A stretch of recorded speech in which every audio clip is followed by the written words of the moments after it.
വിശുദ്ധ ലൂക്കായുടെ സുവിശേഷം 1-ാം അധ്യായം 30-ാം തിരുവചനം. ദൂതൻ അവളോട് പറഞ്ഞു, മറിയമേ, നീ ഭയപ്പെടേണ്ട, ദൈവസന്നിധിയിൽ നീ കൃപ കണ്ടെത്തിയിരിക്കുന്നു.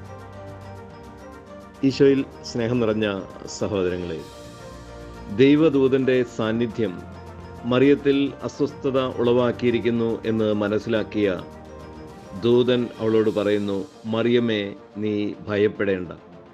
കാരണം ആദ്യ സ്ത്രീയായിരുന്ന ഹവ്വായുടെ സന്നിധിയിൽ ഒരു ദൂതൻ വന്നതും അവൻ്റെ ഈ ദൂതൻ്റെ നല്ല വാക്കുകളാൽ അവളെ വഞ്ചിച്ചതും മാനവവംശത്തിന് വലിയ ദ്രോഹം ചെയ്തതുമെല്ലാം ഒരു നിമിഷം മാലാഖയുടെ ഉള്ളിൽ വരികയും അല്ലെങ്കിൽ മറിയം ചിന്തിക്കുകയും എല്ലാം ചെയ്തിരിക്കാം എന്ന് മാലാഖ മനസ്സിലാക്കി.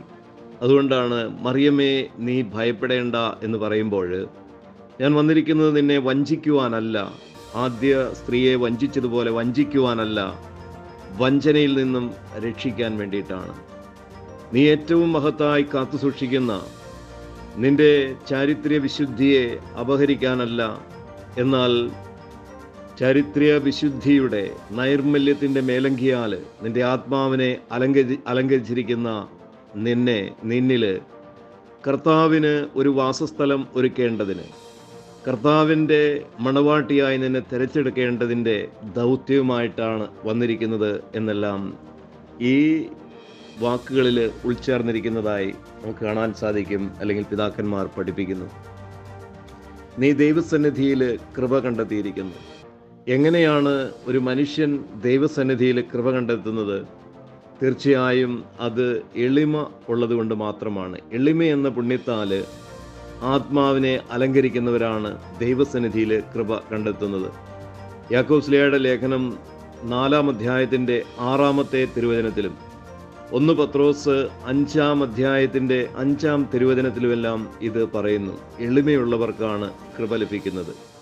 അങ്ങനെ ദൈവസന്നിധിയിൽ കൃപ കണ്ടെത്തിയിരിക്കുന്നവർക്ക് മറ്റൊന്നും ഭയപ്പെടേണ്ട കാര്യമില്ല.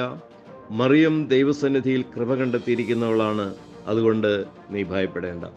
ഈശോയിൽ ഒത്തിരി സ്നേഹമുള്ള സഹോദരങ്ങളെ, എളിമയുള്ള ഒരാത്മാവും ദൈവത്തിന് പ്രീതികരമായ ഒരാത്മാവിനെ സ്വായത്തമാക്കിയിരിക്കുന്നവർക്ക്, അല്ലെങ്കിൽ തങ്ങളുടെ ഹൃദയത്തിൽ എളിമയെന്ന പുണ്യം നിറച്ചിരിക്കുന്നവർക്ക് ഭൂമിയിൽ ഒന്നും ഭയപ്പെടേണ്ടതില്ല. മനുഷ്യരെയോ ദൂതന്മാരെയോ ആരെയും ഭയപ്പെടേണ്ടതില്ല. എന്തെന്നാൽ ദൈവം അവരിൽ പ്രസാദിച്ചിരിക്കുന്നു. Have a blessed day to all of U.